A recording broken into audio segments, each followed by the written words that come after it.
छोड़ा था पिछली दफा, वेक्टर्स कर रहे थे, वेक्टर्स किए थे मेरा हाल है, हाँ बिल्कुल वेक्टर्स किए थे। हाँ जी, अब आ रही है। काफी देर हो गई एक्चुअली छोड़े हुए, दो तीन क्लासेस स्किप हुई हैं। हाँ जी, अब आवाज आ रही है। Cross product, dot product, directional derivative, ये चीजें हमने की थी। ये एक्चुअली रहता है, अब ये रह गया, देखते हैं क्या करें।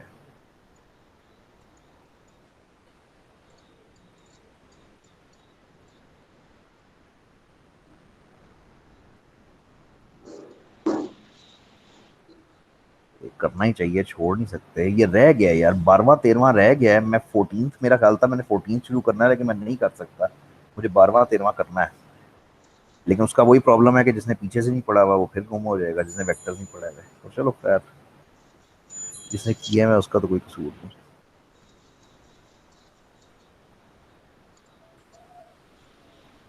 लो जी, आखिरी चीज जो हमने की थी वो डायरेक्शनल डेरिवेटिव था, अगर आप मेरे नोट्स खोलो तो। ठीक है, डायरेक्शनल डेरिवेटिव आखिरी चीज था। अब ये छोटी छोटी चीजें हैं जो करनी है 12वें और 13वें लेक्चर में। यहाँ पे वेक्टर्स खत्म होते हैं और उसके बाद 14 से वो एक नया टॉपिक, वो सिंपल है एक्चुअली, वो मैक्सिमम मिनिमम पॉइंट निकालना, ये वो शुरू हो जाता है। तो यहाँ पे दो हेडिंग्स लिखी हुई हैं, tangent plane to surface, normal line to surface. पहली चीज की डिस्कशन मेरे से आपके साथ बड़ी डिटेल में हुई थी, मैं फिर याद करा देता हूँ। तो मैंने आपको ये कहा था कि 3 डायमेंशन के अंदर आपके पास सरफेसेस होती हैं, कर्व्स नहीं होते, सरफेस होती है। अपने हाथ को थोड़ा सा घुमा के रखो, थोड़ा सा टेढ़ा करके, तो वो एक सरफेस बन जाती है। ठीक है, जैसे तुमने एक बॉल पकड़ी हो है ना, हाथ में एक बॉल पकड़ी हो है, तो तुम्हारा जो हाथ की जो तुम्हारी शेप बनती है ना, वो एक सरफेस है। कोई भी सरफेस हो सकती है, जैसे तुम्हारी एक दीवार है कमरे की, वो भी एक सरफेस है। लेकिन क्योंकि वो सीधी सरफेस है, वो स्ट्रेट लाइन है, उसको प्लेन कहते हो, तो उसको सरफेस नहीं कहते, सरफेस कर्व को कहते हैं। तो तुम्हारा हाथ जब तुमने बॉल पकड़ा हुआ है तो एक कर्व की शेप में, एक सरफेस की शेप में आ जाता है। अब अपने हाथ के ऊपर कोई भी पॉइंट ले लो, कहीं पे भी उंगली रख दो, उस पॉइंट के ऊपर अगर मैं तुमसे कहूं कि टेंजेंट लाइन ड्रॉ करो, टेंजेंट लाइन, तो पिछली दफा कहा था कि टेंजेंट लाइन एक नहीं बनती, हजारों लाखों बन जाएंगी। क्योंकि टेंजेंट लाइन की डेफिनेशन ये है कि it touches the curve, it touches the surface, बस वो एक पॉइंट पे छू के गुजरती है। तो अब इस पे हजारों टेंजेंट लाइंस बन जाती हैं। बहुत ही मुश्किल है यार ये दिखाना, लेकिन ये पिछली दफा भी हमने काम किया था इसके ऊपर। मतलब अगर एक कर्व सरफेस होए और ये पॉइंट हो, तो ये एक टेंजेंट लाइन बन जाती है। अब ऐसी इधर इधर भी बन जाती है, ऐसी इधर भी बन जाती है, बहुत सारी लाइंस होएंगी जो उसके ऊपर छू के, उसको टच करके गुजरेगी। वो सारी टेंजेंट लाइंस एक प्लेन के अंदर होती हैं, जिसको टेंजेंट प्लेन कहते हैं। यानी तुम्हारी हाथ के ऊपर जो पॉइंट है वहां पे एक्चुअली टेंजेंट लाइन नहीं है, वहां पे पूरी एक टेंजेंट प्लेन होएगी। उस प्लेन के अंदर हजारों लाखों टेंजेंट लाइंस होएंगी, ये टेंजेंट प्लेन होती है। नॉर्मल लाइन ये होती है कि वो जो टेंजेंट प्लेन है ना, जिसके अंदर सारे टेंजेंट्स हैं, उसको एक परपेंडिकुलर वेक्टर, ऑर्थोगोनल वेक्टर बनता है, उसको नॉर्मल लाइन कहते हैं। ये थ्योरी वाली चीजें कर लो तो अच्छा है, ना करो तो कोई फर्क नहीं पड़ता, क्योंकि तुमने एंड पे मैथ्स ही करनी है, तुम्हें इनकी इक्वेशंस बनानी है और तुमने वही वाला काम करना है। तो स्ट्रेट लाइन की इक्वेशंस क्या होती थी, वो y is equal to M X plus C होती थी, या ये पॉइंट स्लोप फॉर्म में होती थी, या इवन एक जनरल फॉर्म में होती थी, ये नजर मार लेना। हमारे लिए इंपॉर्टेंट ये है कि parametric equation of a line भी होती है, यानी लाइन को लिखने की, ये हमने किया हुआ है ना, हाँ ये बिल्कुल किया हुआ है। ये कैलकुलस 1 था ना, y is equal to M X plus C, या पॉइंट लॉ फॉर्म ले लो, या जनरल इक्वेशन ले लो लाइन की। तो ये तो वो है, वो था ना। पैरामीट्रिक इक्वेशन ये थी जो पिछली दफा की थी कि x is equal to X naught plus A T और y is equal to Y naught plus B T. इसको पैरामीट्रिक कहते थे। इसी को उठा के वेक्टर फॉर्म में लिख लो, यानी इसके साथ i लिख दो और इसके साथ j लिख दो, तो ये वेक्टर फॉर्म बन जाती है। और मैंने आपको ये कहा था कि वेक्टर फॉर्म और पैरामीट्रिक फॉर्म बिल्कुल एक जैसी होती है, सिर्फ लिखने का थोड़ा शक्ल का फर्क होता है, यानी इसको अलग अलग दिमाग में ना बनाना। फिर 3 डायमेंशन में आ गई तो 3 डायमेंशन में आ गई। अच्छा जी, अब पैरामीट्रिक इक्वेशन का मतलब क्या है? पैरामीट्रिक इक्वेशन का मतलब ये है कि find parametric equation for the straight line passing through the point ये वाला and parallel to the vector ये वाला।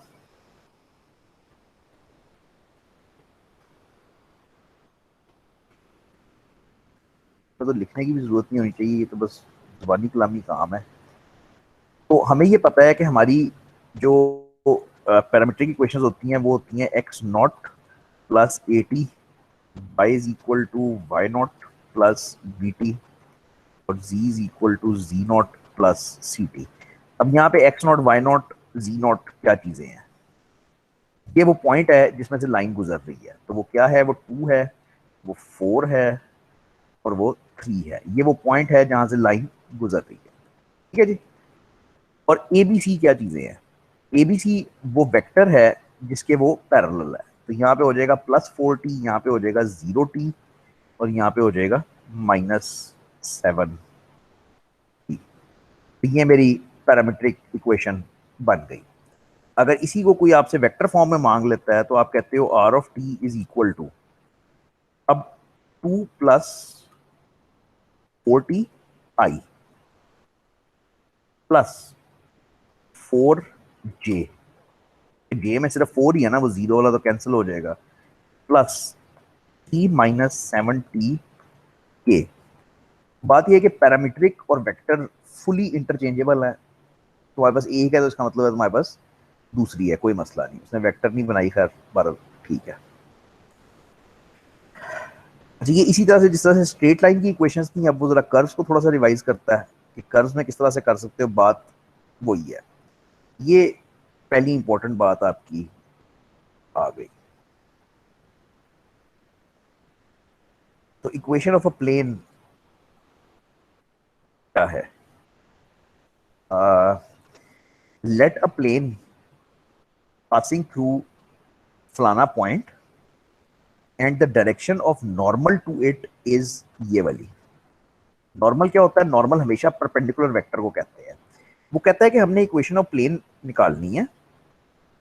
ये अभी ऊपर हमने क्या निकाला है? इक्वेशन ऑफ लाइन निकालनी है। वो कहता है इक्वेशन ऑफ प्लेन निकालनी है जो इस पॉइंट में से गुजरती है और उसका नॉर्मल वेक्टर ये है। नॉर्मल वेक्टर का अगर आपको कॉन्सेप्ट नहीं है तो वो परपेंडिकुलर वेक्टर को कहते हैं। अगर खैर कॉन्सेप्ट नहीं दिया तब भी चलेगा, कोई इतना मसला नहीं है। तो ये इक्वेशन ये होती है। वंस अगेन, अगर ये पॉइंट है और ये नॉर्मल है तो जो इक्वेशन ऑफ प्लेन बनती है वो ये बनती है जो नीचे लिखी हुई है, ठीक है। पहली तो ये चीज हो गई तुम्हारी। अब इसको सामने रख के तुम्हें अगर मैं कहूं कि फाइंड, इधर है ये, कि अगर मैं तुमसे कहूं कि एक इक्वेशन ऑफ प्लेन निकालो, तो ये इंतहाई सादा सा काम है ना, इंतहाई सादा काम है कि तुम्हें ये दिया हुआ है, एक पॉइंट है और तुम्हें परपेंडिकुलर वेक्टर बताया हुआ है। तुमने सिंपली करना क्या है? चीजें सब्स्टिट्यूट करनी है, बस खत्म। तो बोलना जरा क्या होएगी? जी माइक ही नहीं चल रहा।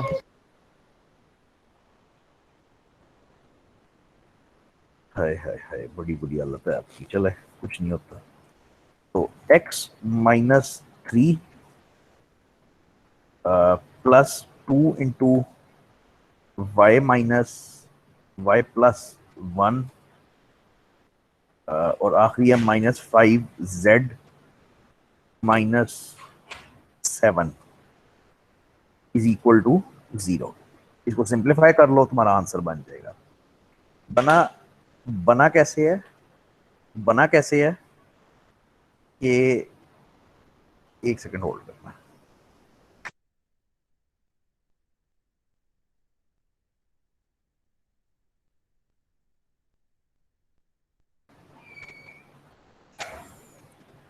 तो ये बना कैसे है कि मेरे पास एक पॉइंट है x0 y0 z0, वो ये वाला पॉइंट हो गया 3 - 1 7। वो सिंपली इधर पुट करना है, 3 + 1 और 7 जो भी है।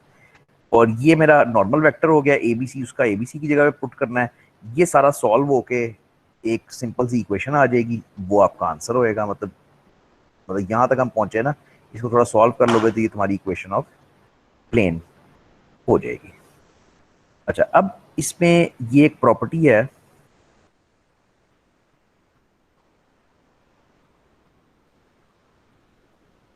हमने ग्रेडियंट टेंजेंट किया नहीं था, मेरे ख्याल में तो किया था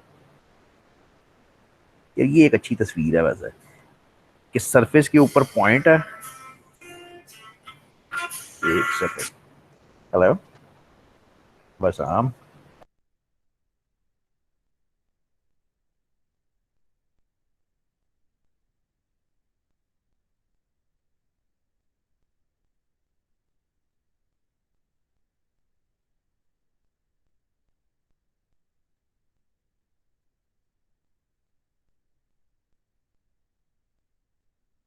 आप लोगों को मेरी आवाज आ रही है? आ रही है मेरी आवाज? हेलो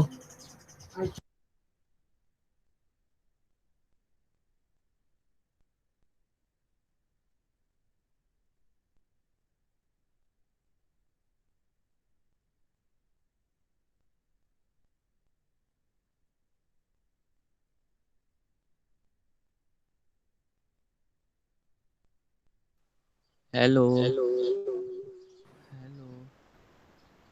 हेलो अच्छा जी, हेलो हेलो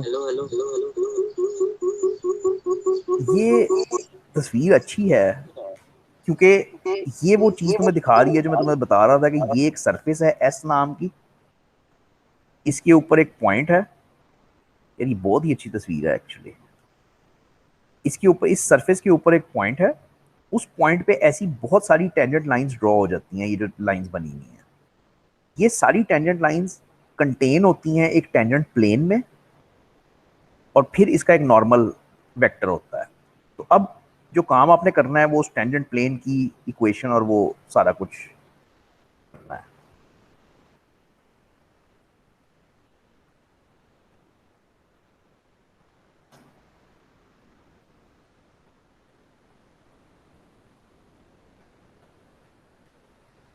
अच्छा भाई, तो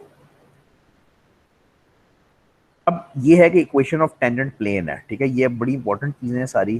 तो ये है कि इक्वेशन ऑफ टेंजेंट प्लेन। या मुझे वो तस्वीर इतनी अच्छी लगी है कि मैं वो रखने लगा हूँ। तो ये समझाना बड़ा ही मुश्किल काम होता है, मतलब भाई मुसीबत बनती है। तो ये टेंजेंट प्लेन की इक्वेशन हम करने जा रहे हैं, ठीक। एक्चुअली तुम्हें तस्वीर बिल्कुल नहीं चाहिए, तुम्हें बिल्कुल भी नहीं चाहिए, लेकिन बहरहाल अगर होए तो अच्छा है। तो ये इस तरह से होएगा कि let P naught be any point on the surface. तो इक्वेशन ऑफ टेंजेंट प्लेन कैसे निकलेगी कि हम कहेंगे कि एक पॉइंट हमें दिया होएगा ना, ये पी नॉट दिया हुआ है, ठीक है। तो ये तो दिया होएगा, ये वो पी नॉट है। Point on any surface, hello sir, ये स्क्रीन यानी नहीं शेयर हो सरफेस रही। है ये वाली, ठीक है। वो जो भी सरफेस स्क्रीन की इक्वेशन बनती है वो है।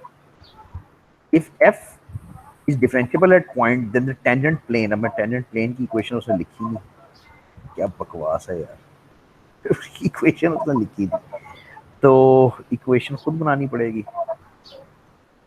हाँ जी, इक्वेशन खुद बनानी पड़ेगी। तो ये होती है F x x minus X not होती है वैसे तो, लेकिन चलो बनाते हैं तो खुद।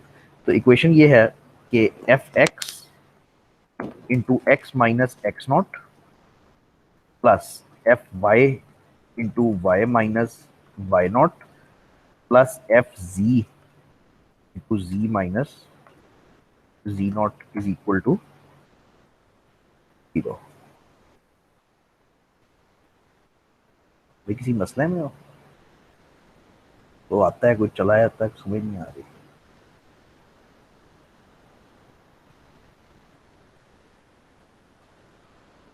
मसला नहीं है यार, समझ नहीं आई। चलो, तो ये इक्वेशन ऑफ टेंजेंट प्लेन होता है जो तुम्हें, अगेन तुम्हें ये राइट साइड वाला डायग्राम समझ आ जाए बहुत अच्छी बात है, नहीं समझ आए कोई इतना मसला नहीं, क्योंकि तुमने मैथ्स करनी है। तो मैथ्स उसकी इन इक्वेशंस के जरिए से होएगी, ठीक है। अच्छा, अब फॉर एग्जांपल क्वेश्चन ये है कि फाइंड, क्वेश्चन ये होएगा कि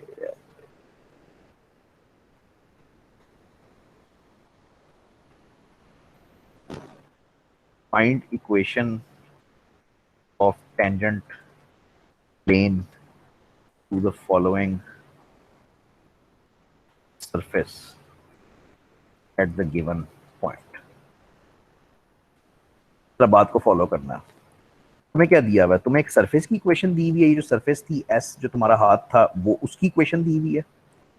तुम्हें एक पॉइंट दिया हुआ है जिस पॉइंट पे फाइंड करना है, और तुमने इक्वेशन ऑफ टेंजेंट फाइंड करनी है।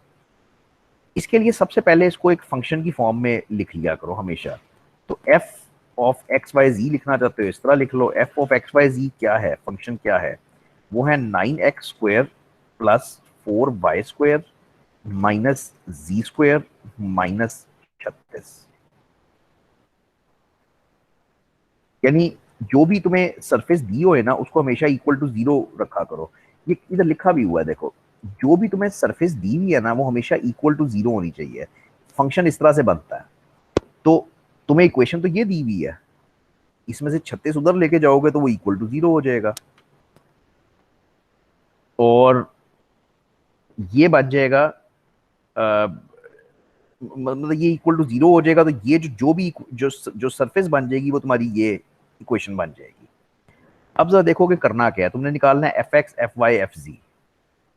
ठीक है, तो एफ एक्स, एफ वाई और एफ जी। 2 मिनट रुकता हूँ, जरा निकालना। याद रहे फंक्शन ये लिखा हुआ है, ऊपर वाले को छोड़ दो। अब फंक्शन ये लिखा हुआ है, एफ एक्स, एफ वाई और एफ जी।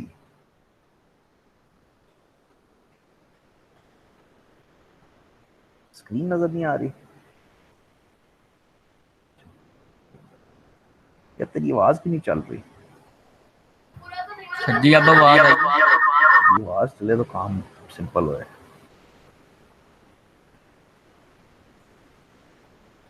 अब नजर आ रही है? यस सर, यस सर, अब आवाज आ रही है।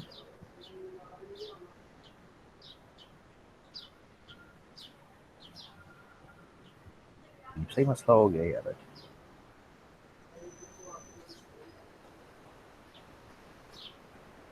मैं ड्रॉप होकर दोबारा ज्वाइन होने लगा, कुछ समझ नहीं आ रही मुझे क्या हो रहा है।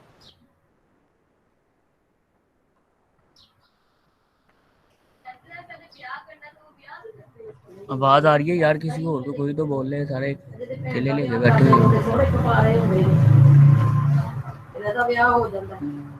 हेलो,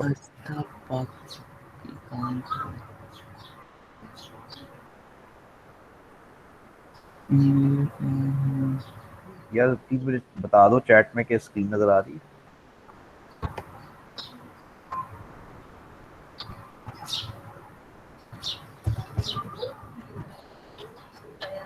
अच्छा चलो फिर आगे करते हैं। तो अब पता नहीं तुम्हें कहाँ पे लूज हुई है स्क्रीन, मुझे नहीं पता, तो मैं रिवाइज कर देता हूँ। तो वो ये है कि हम इक्वेशन ऑफ टेंजेंट प्लेन की बात कर रहे हैं। हमें एक पॉइंट गिवन होएगा P, हमें एक सरफेस गिवन होएगी, और यहाँ पे हमें equation of tangent plane find करनी होएगी। इक्वेशन ऑफ टेंजेंट प्लेन ये होती है, ठीक है, एफ एक्स ये प्लस एफ वाई, ये इक्वेशन होती है। अब मैं क्वेश्चन की शक्ल में कर रहा था कि find equation of tangent plane given the following surface. ये सरफेस दी हुई है, ये पॉइंट दिया हुआ है। अब ये सरफेस ये वाली है एफ एक्स, और पॉइंट ये वाला है पी नॉट, ठीक है। अब वैसे तो पूरी जनरल नॉलेज से हो जाएगा, लेकिन करना ये है कि इसकी सरफेस को इक्वल टू 0 बनाना होता है हमेशा। तो ये 36 उधर लेके जाओगे तो ये -36 हो जाएगा, और ये पूरा फंक्शन इक्वल टू 0 बन जाएगा। तो ये तुम्हारे एफ की वैल्यू आ गई, ये फंक्शन आ गया।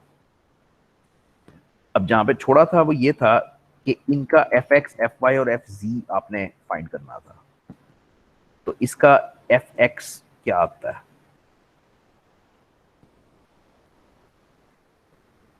2 मिनट ले लो, लेकिन कोशिश करो ये खुद करो कि इसका एफ एक्स, एफ वाई और एफ जी फाइंड करो।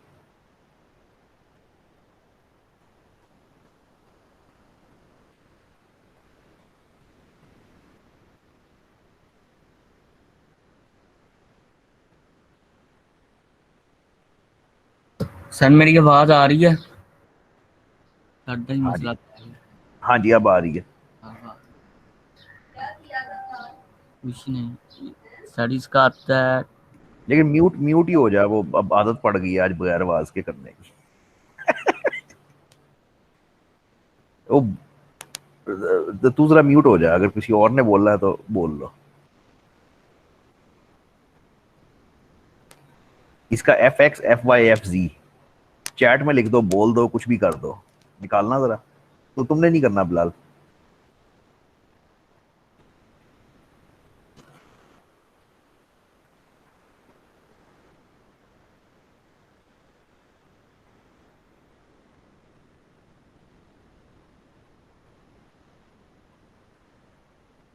या तो कोई है नहीं इधर, या किसी को आता नहीं है। उसको आता है, मुझे पता है उसको, इसीलिए मैंने चुप कराया। तो ये 18x आ गया बिलाल, मेरी गलती निकाल लेना कोई तो। ये 8y आ गया और ये आ गया -2z मेरा ख्याल है, ठीक है। लेकिन बात यहाँ खत्म नहीं होती। तो 18x का मतलब है कि 18 टाइम्स x, तो x की क्या वैल्यू है 2, तो ये आता है 36। 8y खत्म नहीं होता, 8 इंटू वाई है ना, तो y है 3, तो ये हो जाता है 24। और -2z, ये याद है पिछले दफा भी कर रहे थे, क्योंकि वो उसको सब्स्टिट्यूट करना लाजमी होता था। -12। ये मेरी FX FY FZ की वैल्यूज आ गई। अब जब ये आ गई तो अब मैं डायरेक्ट बस इक्वेशन लिख सकता हूँ। तो मैं कहूंगा कि hence equation of tangent plane is, हाँ जी, FX आया 36 into X minus X naught plus FY by minus by naught plus, sorry, minus minus FZ C माइनस Z नॉट, वो क्या है 6, और इज इक्वल टू 0। इंतहाई आसान क्वेश्चंस हैं ये, 5-5 नंबर के क्वेश्चंस आते हैं ये सारे। इक्वेशन ऑफ प्लेन जो भी पहले की है, पिछली स्लाइड पे मैंने इक्वेशन ऑफ खाली प्लेन की थी, ये इक्वेशन ऑफ टेंजेंट प्लेन है, ठीक है। एज लॉन्ग एज आपको फॉर्मूला आता है, इसमें कोई दिक्कत आ ही नहीं सकती, कोई मुश्किल आ ही नहीं सकती इसमें। ये बात खत्म होती है जाके नॉर्मल लाइन पे। और भी एग्जांपल्स हैं एक दो, खुद ही कर लेना। ये बात खत्म होती है जाके नॉर्मल लाइन पे। नॉर्मल लाइन क्या होती है, वही तस्वीर दोबारा। तो ये एक सरफेस है, सरफेस के ऊपर एक पॉइंट है, उस पॉइंट पे बहुत सारी टेंजेंट लाइंस गुजर रही हैं। तो वो सारी टेंजेंट लाइंस एक प्लेन के अंदर होती हैं, उस प्लेन को हम टेंजेंट प्लेन कह देते हैं। इसकी इक्वेशन हमने अभी निकाल ली है। नॉर्मल लाइन ये होती है कि इस टेंजेंट प्लेन को एक ऑर्थोगोनल वेक्टर, एक परपेंडिकुलर वेक्टर होता है, उसको नॉर्मल लाइन कहते हैं। समझाने का मकसद सिर्फ ये है कि तुम्हें पता हो कि तुम कर क्या रहे हो, वरना रिक्वायर्ड नहीं है। रिक्वायर्ड सिर्फ ये है कि तुमने इक्वेशन निकालनी है नॉर्मल लाइन की। और वो कैसे निकालनी है, वो ये होती है ना, बड़ा ही गंदा गंदा लिखा हुआ है, लेकिन चलो, ये नॉर्मल लाइन की इक्वेशन होती है। अच्छा जी, पढ़ो। तो जाहिर बात है तुम्हें एक पॉइंट दिया होएगा जहां पे निकालना है, जाहिर बात है तुम्हें एक सरफेस दी होएगी जहां पे निकालना है। अब वहां पे जब तुम नॉर्मल लाइन निकालते हो तो उसकी ये पैरामीट्रिक इक्वेशन बनती है, x is equal to X naught F X T, y is equal to Y naught plus F Y T. Game सारी वही है जो उसमें थी, लेकिन जरा वो हो जाएगा, उसकी फॉर्मेट जरा डिफरेंट हो जाएगा बस। तो ये एग्जांपल है। अब मैं चुप कर रहा हूँ, पढ़िए वो कुरान अब आप कोशिश करेंगे इसको पढ़िए। करें। पी लोगे नीचे।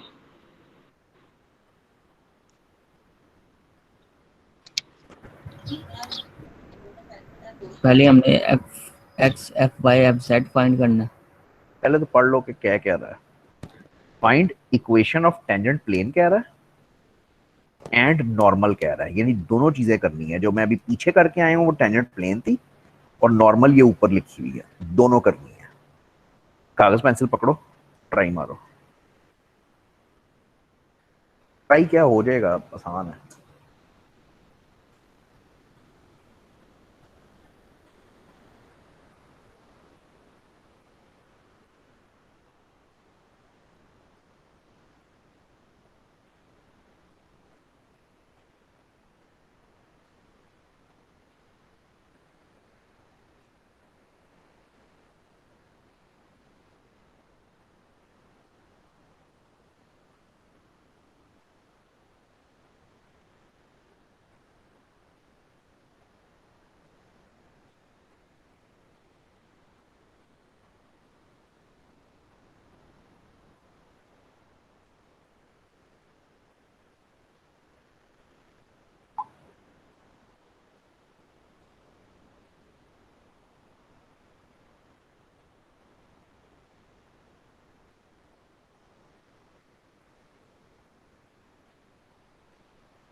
हाँ जी, हो गया।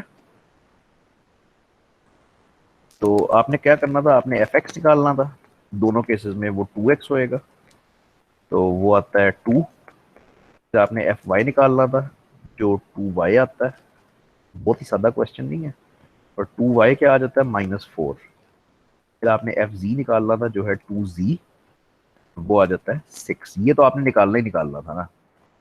अब इक्वेशन ऑफ टेंजेंट प्लेन के लिए आपको करना यह था कि F X into X minus X naught plus F Y into Y minus Y naught plus F Z into Z minus Z naught is equal to 0। ये इक्वेशन ऑफ टेंजेंट प्लेन थी जो पिछली स्लाइड पे थी। ठीक है, अब इस स्लाइड पे तुम्हें नॉर्मल लाइन की इक्वेशन दी हुई है। तो इक्वेशन ऑफ नॉर्मल लाइन ऊपर देख के तुम निकालोगे। ये 3 हिस्सों में निकलेगी। ये वो दी हुई है, मतलब एज अ पैरामीट्रिक फॉर्म दी हुई है ना। तो x is equal to X naught यानी 1 प्लस एफ एक्स यानी 2t। y is equal to y P naught. Note क्या है सर? पी नोट, जी, पी नोट। पॉइंट इसको इसको पढ़ो, कैसे पढ़ोगे? x is equal to, note plus F X over P नहीं नोट। नहीं नहीं नहीं नहीं, F X at P naught. यानी तुमने ये देखो, ये बड़ा सिंपल है समझना। तुमने एफ एक्स निकाला है ना, 2x आया है। उसके बाद तुमने ये पी नॉट, ये जो पॉइंट था, उसकी वैल्यू सब्स्टिट्यूट किया ना इसके अंदर। तो इसका ये मतलब है, इसको मल्टीप्लाई वगैरह ऐसा कुछ ना समझना। ये F X at P naught है, उस पॉइंट पे फंक्शन की वैल्यू, एफ एक्स की वैल्यू।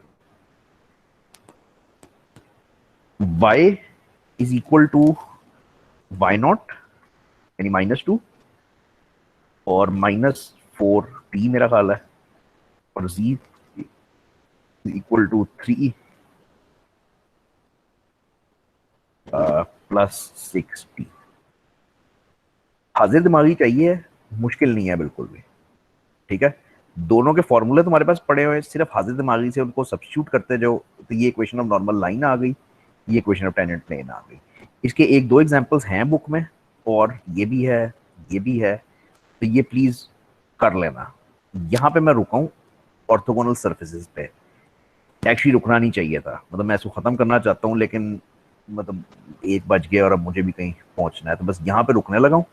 यहाँ से इंशाल्लाह नेक्स्ट टाइम शुरू करूंगा। स्लाइड्स दे देता हूँ और इंशाल्लाह अगली दफा मिलते हैं। ठीक है भाई, कोई मसले मसाइल? एक ही मसला था, सारा माइक ही बंद रहा है।